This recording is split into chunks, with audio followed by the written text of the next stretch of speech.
সুন্নাহ নিয়ে লাগো। তারাবির বিরুদ্ধে ফতোয়া আসলো, কখনো 12, কখনো 8, কখনো 4, কখনো নাই।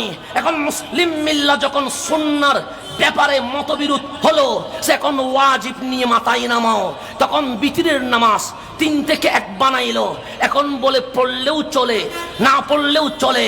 যখন সুন্নত ওয়াজিব নফল নিয়ে মুসলিম উম্মাহ ডিভাইড করছে, এখানে এখন ঈমানের মূল কেন্দ্রবিন্দু রহমাতুল লিল আলামিনের ইজ্জতের চাদরে আঘাত করেছে।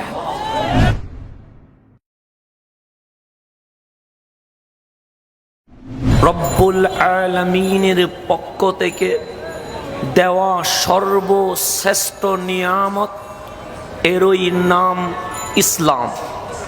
এই ধর্ম যিনি পরিপূর্ণ করে দিয়েছেন, উনি রহমাতুল